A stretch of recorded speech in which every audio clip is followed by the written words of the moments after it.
বাংলাদেশ জামাত ইসলামীর পক্ষ থেকে পিআরের বিনা টাকায় ক্লাস নেয়ার জন্য আমরা রাজি আছি। অবশ্যই জনগণের কল্যাণে এই দাবি মেনে নিতে হবে। বাংলাদেশ জামাত ইসলামী যেই স্লোগান দিয়েছে, আল্লাহর আইন চাই, সৎ লোকের শাসন চাই, আজকের এই সময়ে এসে প্রমাণিত হয়েছে বাংলাদেশে সবার শাসন দেখা শেষ হয়েছে, কিন্তু শান্তির জন্য আল্লাহর আইন সৎ লোকের শাসনের কোনো বিকল্প নেই।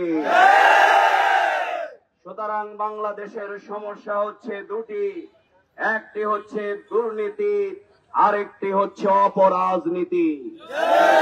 বাংলাদেশ জামাত ইসলামী, আমাদের আমির জামাত বলেছেন, আমরা জুলাই বিপ্লবে জীবন দিয়ে ফ্যাসিবাদের বিরুদ্ধে লড়াই করে আমরা বিজয় হয়েছি।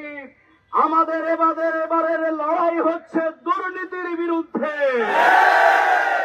সুতরাং আগামী দিনে যারা দুর্নীতি করবেন, দুর্নীতির প্রশিক্ষণ দেবেন, দুর্নীতি করার কৌশল শেখাবেন, তাদেরকে জনগণ প্রত্যাখ্যান করবে। আমরা বলতে চাই, আজকের ইউনূস সরকার সাহেবের নাম কি? অন্তর্বর্তীকালীন সরকার বলতে সংবিধানে কোনো শব্দ নেই, কি বলেন ঠিক না? আজকের অবশ্যই অন্তর্বর্তীকালীন এই সরকারের নাম জুলাই সনদের আইনি ভিত্তি দেওয়ার মাধ্যমে যেই শিশু থেকে বৃদ্ধ পর্যন্ত, তরুণ আবালে বৃদ্ধ বনিতা, রিক্সাওয়ালা, শ্রমিক, ঠেলাওয়ালা, মাজুর মানুষেরা জীবন দিয়েছে, এই জুলাই সনদের আইনি ভিত্তি দেওয়ার মাধ্যমে বীরদেরকে রাষ্ট্রীয় মর্যাদা দিতে হবে। কিন্তু যারা এই বিপ্লবকে পছন্দ করেন নাই, যারা এই আন্দোলনের কারণে দিল্লি পালিয়ে যেতে বাধ্য হয়েছে, সেই শেখ হাসিনা ফ্যাসিবাদরা আজকে তাদের দোসররাই জুলাই সনদের আইনি ভিত্তি দিতে চায় না। সংগ্রামী ভাই এবং বন্ধুগণ, তাই আমাদের বক্তব্য খুবই পরিষ্কার। অবশ্যই সেই কালো টাকা মুক্ত, চাঁদাবাজি মুক্ত, সেই ফ্যাসিবাদ, ফ্যাসি শক্তি মুক্ত সকল মানুষের ভোটের অধিকার যদি নিশ্চিত করতে হয়, তাহলে সর্বপর্যায়ের মানুষ, 71% মানুষ পিআরের পক্ষে তাদের রায় প্রদান করেছে।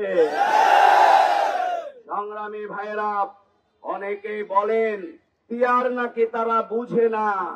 পিআর যদি নাই বুঝেন, বাংলাদেশ জামাত ইসলামীর পক্ষ থেকে পিআরের বিনা টাকায় ক্লাস নেয়ার জন্য আমরা রাজি আছি। অবশ্যই জনগণের কল্যাণে এই দাবি মেনে নিতে হবে। বাংলাদেশে আজকে অনেকে বলতে চান বাংলাদেশ জামাত ইসলামী নাকি নির্বাচন চায়, পিছাতে চায়। আমরা বলি, যারা প্রার্থী এখনো দিতে পারেন নাই, তারা নির্বাচনে এগিয়ে না জামাত ইসলামী 300 আসনে প্রার্থী দিয়ে তার রাজপথে কাজ করছে, মানুষের কাছে যাচ্ছে, তারা এগিয়ে আছে বলে? জামাত ইসলামী অবশ্যই আমরা স্পষ্টভাবে বলে দিতে চাই, সংস্কার, বিচার, জুলাই সনদের আইনি ভিত্তি যদি নিশ্চিত করা হয়, তাহলে ফেব্রুয়ারিতেই অবাধ সুষ্ঠু নির্বাচন সম্ভব। সংগ্রামী ভাই এবং বন্ধুগণ, তাই সেই নির্বাচনকে যদি নিশ্চিত করতে হয়, তাহলে আজকের নির্বাচনের প্রধানতম প্রতিবন্ধকতা হচ্ছে এদেশের মানুষ এখনো ভয় পাচ্ছে। জুলাই বিপ্লবের পরেও মানুষ নিহত হচ্ছে।